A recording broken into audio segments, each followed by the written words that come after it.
Good morning student. आज का हमारा टॉपिक है बिजनेस इन्वायरमेंट का छत्तीसगढ़ की आर्थिक पर्यावरण के अंतर्गत छत्तीसगढ़ में कृषि एग्रीकल्चर इन छत्तीसगढ़।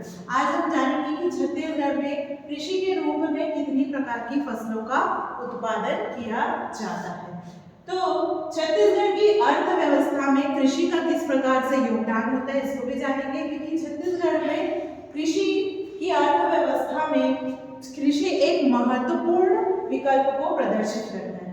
छत्तीसगढ़ की अर्थव्यवस्था में कृषि एक महत्वपूर्ण क्षेत्र है जो आबादी के एक महत्वपूर्ण हिस्से को रोजगार देता है और राज्य के समग्र विकास में योगदान देता है।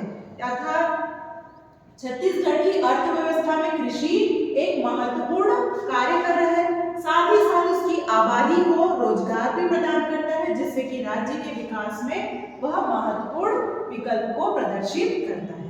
अब देखा जाए तो छत्तीसगढ़ में जो कृषि के अंतर्गत फसलें उत्पादित होती है उसका पैटर्न किस प्रकार से होता है। तो छत्तीसगढ़ में क्या हो रहा है, विभिन्न प्रकार की फसलों का उत्पादन हो रहा है, जिसमें मुख्य फसल के रूप में चावल, गेहूं, मक्का, दाल के अंतर्गत है चना, मसूर और मटर। तिलहन के अंतर्गत है सोयाबीन और मूंगफली। साथ ही गन्ना और सब्जियों का भी फसल यहाँ पर की जाती है।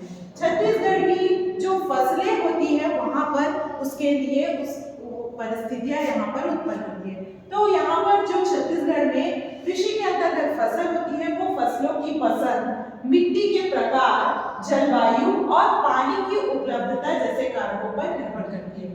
अर्थात छत्तीसगढ़ में जो कृषि होती है, कृषि होने के साथ साथ हमारा यहाँ पे फसल होती है, तो फसलों को मिट्टी की प्रकार, यहाँ पे कई प्रकार की मिट्टियां उपलब्ध होती है जो फसल के लिए अच्छा विकल्प देती है। साथ ही साथ यहाँ की जलवायु भी फसल के अनुरूप होती है और पानी की उपलब्धता भी उसके लिए है यहाँ पर छत्तीसगढ़ की फसलों के लिए। तो इसीलिए यहाँ पर अधिक मात्रा में फसलों का उत्पादन होता है। दूसरा है कि चावल का उत्पादन पैटर्न, क्योंकि छत्तीसगढ़ में चावल छत्तीसगढ़ की मुख्य फसल है, यानी कि सबसे ज्यादा मात्रा में छत्तीसगढ़ में चावल का उत्पादन होता है, इसीलिए इसे मुख्य फसल के अंतर्गत गिना जाता है। चावल उगाने वाले मुख्य क्षेत्र कहाँ पर है? छत्तीसगढ़ में चावल का उत्पादन होता है और उत्पादन होने के लिए हमें उपयुक्त परिस्थिति की आवश्यकता होती है। तो यह छत्तीसगढ़ में महानदी के नदी के मैदान और बस्तर जिला में होता है, यानी बहुतायत मात्रा में चावल का उत्पादन महानदी के आसपास में स्थित क्षेत्र, साथ ही साथ बस्तर जिला में होता है। धान की खेती वर्षा आधारित और सिंचित दोनों प्रकार से होती है। अर्थात जब चावल का उत्पादन होता है उसके वर्षा पर भी हो सकती है, वर्षा से मिलने वाले जल और सरकार द्वारा या अन्य रूप से हमारे पर उपलब्ध सिंचित साधनों से भी धान का उत्पादन होता है। अब अगला पढ़ते हैं हम लोग जैविक खेती, क्योंकि सरकार द्वारा किसानों को जैविक तरीकों को प्रयोग करने में प्रोत्साहित किया गया है। अब जैविक खेती टिकाऊ कृषि में सहायक होती है, यानी कि उसकी ड्यूरेबल क्रॉपिंग में सहायक होती है।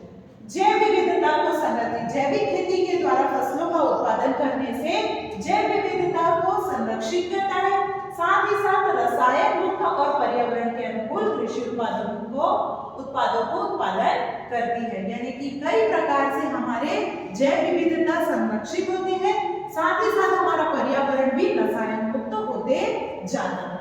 उसके बाद हम पढ़ते हैं बागवानी। छत्तीसगढ़ की जलवायु बागवानी फसलों के लिए भी अनुकूल होती है, इसलिए यहाँ पे बागवानी फसल भी बहुत मात्रा में होती है। छत्तीसगढ़ में बागवानी फसलों के लिए अनुकूल जलवायु परिस्थितियां है। यहाँ पर बागवानी में फल के रूप में आम, केला, खट्टे फल, अमरूद, पपीता जैसे फल का उत्पादन होता है, साथ ही साथ टमाटर, आलू, प्याज और बैंगन जैसी सब्जियों की भी खेती की जाती है। इन सब फसलों का, इन सब फल और सब्जियों का उत्पादन इसलिए होता है क्योंकि छत्तीसगढ़ की जलवायु इन फल और सब्जियों के अनुकूल है। इसके बाद हमारे पास सिंचाई की सुविधा भी उपलब्ध है। अब सिंचाई की सुविधा के अंतर्गत छत्तीसगढ़ में जो सिंचाई फसलों को जो पानी की आवश्यकता होती है वो नहरों, टैंकों